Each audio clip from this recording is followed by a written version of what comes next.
Hello, welcome back. Mask on, mask off. This is a very long overdue video. I've been meaning to do a mask safe skincare and makeup routine for a long time, but every time I feel like I'm ready to give y'all all my tips, I find something new to add to the routine. But this isn't anything drastically different. I just tweak my everyday routine to accommodate for the mask because it does melt everything off. So I'm gonna go through every step of my skincare and makeup routine before I put that mask on, how I layer my skincare, how I put on sunscreen underneath the mask knee, dry patches, and how I make my makeup stay in place all day underneath that damn mask. So yeah, if y'all want all my tips and tricks, just keep watching.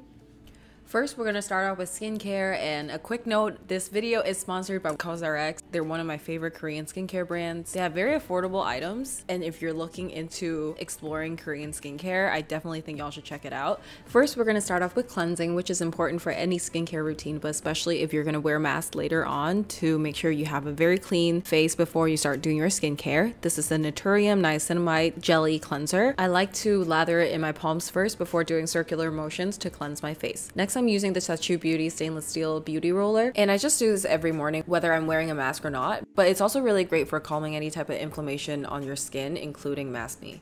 Next, I'm using a product that I've talked about on Instagram and YouTube before. This is the Advanced Snail 96 Mucin Power Essence. This is an essence that's 96% snail mucin. The other 4% is mostly preservatives, which is a great thing because when there's water in skincare, you want to make sure there's preservatives in the product as well. I think this is a pretty perfect essence to wear when you're wearing a mask because snail mucin contains glycolic acid, hyaluronic acid, antimicrobial peptides. It's also a humectant, which means that it attracts water. It can soothe your dry patches, especially effective if you're applying this on wet skin. And of course, this is one of the few Korean essences I've found that's fragrance free, and like all good moisturizers, it's safe to use around the eyes. Now, this is a newer product I recently added to this routine. This is the Advanced Snail 92 All-in-One Cream. This is a moisturizer that's very slimy. This is 92% snail mucin, so it has all the benefits of the essence I talked about, but this has a much thicker texture. It's really bouncy and slimy. I like to use this on top of the essence because it's thicker and more occlusive, and I bring this all the way down to my neck and chest. It is in jar packaging, so really make sure your hands are clean when you apply this on your face because you don't want the bacteria to get trapped in the jar and you don't want to apply that back onto your face.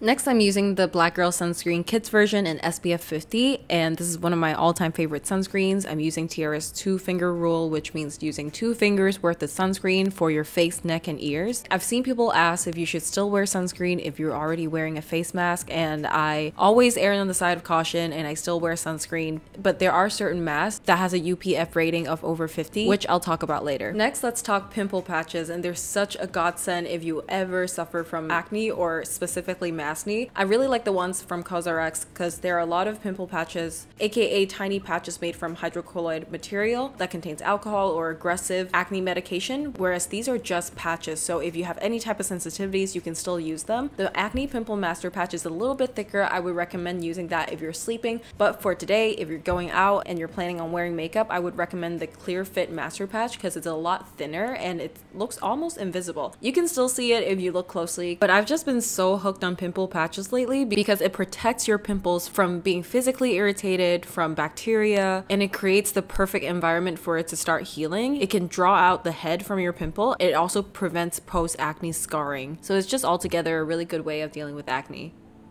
And now we're gonna move on to makeup. So when I do a look that's specifically for wearing masks, I like to accentuate my eyes. So I like to do big brows and big lashes. I'm gonna start off with the Got2b Ultra Glued Invincible Styling Gel. I'm just gonna do a little bit for that feathery model brow look. I'm gonna use a little spoolie to brush all my brows up. If you want to do a feathery brow look, it's important to do this before foundation so it doesn't mess up your foundation, or else it's just gonna cake on top. I'm just brushing them up, and then towards the tail, I'll brush them down, kind of lay them down like that. While we let that dry, I'm just gonna move on to foundation. I'm using the Fenty Beauty Hydrating Foundation. It's always important to use a foundation that matches your skin type, but especially if you're wearing a mask, you wanna make sure you're using something that's long wearing and fits your skin type. So if you usually get really oily, wearing a mask is just going to make you even more oily in this area because it's an enclosed space. I have dry skin, which is why I'm using a hydrating foundation, and Fenty Beauty's foundation is really long wearing, which is also really important if you are wearing a mask. And I'm just dotting concealer where I need it. I'm dabbing a little bit on top of my eyelids as well, because again, I really want my eyes to be the focal point. And like I said before, you can apply makeup on top of the clear fit patches and it's really not all that visible. I usually really love cream products like cream blush, cream contour, but for this specific look, because you don't want it to smudge, I'm gonna use mostly powder products. I'm gonna start with the RCMA No Color powder and just dust a little bit everywhere first. We're gonna bake later, but I'm just gonna start off with dusting lightly all over.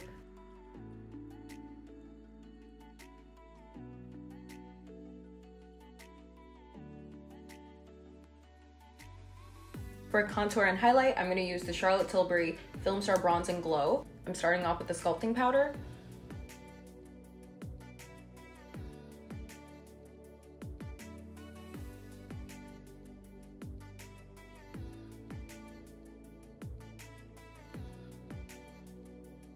I'm doing a little bit of a buffing motion. I'm going to do this with all of my face products because I want the powder to really blend in and not just sit on top.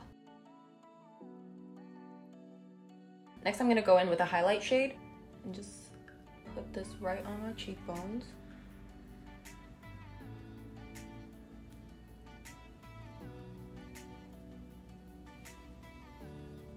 I'm gonna use my fingers for this, for my nose highlight.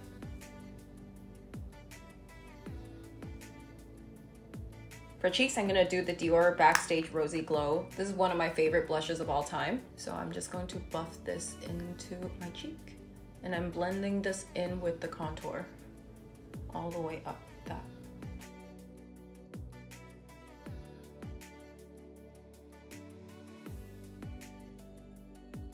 I'm gonna do a little bit on the forehead as well because I haven't gotten any sun in months. Now that that's done, I'm gonna fill in my brows. I'm not gonna fill them in completely. I'm just doing feathery strokes because I'm trying to do a bushy brow. I recently got my brows laminated because I really want that lifted model look. I laminated them myself at home, and honestly, when you do brow lamination, it looks good for the first 2 days, and then they just start going every direction, which is why I need the Got2b glue to kind of put them in place. But when you laminate your brows, they just stay in place so much better when you gel them up, because usually my brows just don't like to listen and I need to use actual lash glue to gel them up, but after I laminated them, they're just so much easier to manipulate.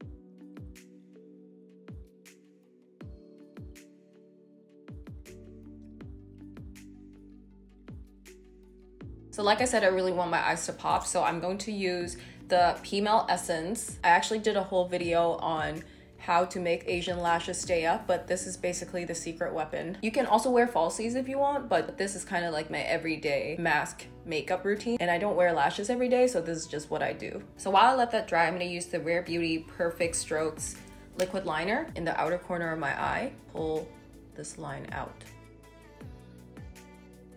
And then I'm going to start right here with another line.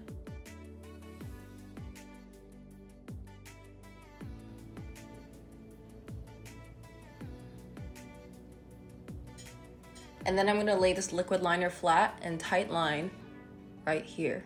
I actually really like tight lining with liquid liner. As long as you make sure it dries before you close your eyes, it actually does a really good job of just staying. I'm going to do the same thing on this eye. If you feel like they're not 100% where you want it to be, you can just take a little bit of concealer with a Q-tip and clean up the line. I'm just gonna pull this in a little bit in the inner corners. If you want a softer look, you can also use your brow pencil to do it. Now that the lash base is dry, I'm gonna put on some mascara from Charlotte Tilbury. This is their Pillow Talk Push Up Lash Mascara. For lips, I'm just going to line my lips with Charlotte Tilbury Pillow Talk. And I'm also using their Pillow Talk lipstick, and this is the matte version. Because we're wearing a mask on top, I really wouldn't go for lip gloss because it's such a humid environment underneath the mask. It's just gonna get all sticky. It's gonna get on your mask. It's just not a fun time. So I always wear matte lipsticks underneath my mask. And if you really wanna make sure your lipstick doesn't move, you can also take a little bit of setting powder and just dust that on to make sure it's set. Now to the fun part. So this is a mask guard. This is a contraption I found out about through Chloe Morello. It goes over your face like this so that the mask isn't touching your makeup. This has been really helpful. Thank you, Chloe, for the recommendation, and I'll link it down below. What I'm gonna do is bake exactly where this is going to touch my face, which is this area right here. This is going to make sure the makeup stays in place right here. And then I'm gonna lightly dust this away. Now we're ready. So this is the mask I usually wear. This is from Uniqlo. They just have the most comfortable fabric. So wearing a mask does not mean you don't need SPF here. Most masks are made of cotton, which has a UPF rating of around 5 to 15, which is not enough if you want full UV protection. If you really don't want to wear sunscreen here, you can get a mask that has a UPF rating of 50 or above. That's usually something that's made out of polyester, nylon, but if you're wearing just a regular cotton mask, you should still wear sunscreen underneath. So I'm gonna put the mask guard in the mask like this, and then fit it right here. And this is it. I take off the mask, my makeup still looks good. And because of the mask guard, when you take it off, you don't get makeup all over your mask. It is a pretty basic routine, but I did change a lot of steps in order to accommodate for wearing masks all the time. Let me know if you have more skincare and makeup tips for wearing masks, and I'll see y'all in the next video. Bye.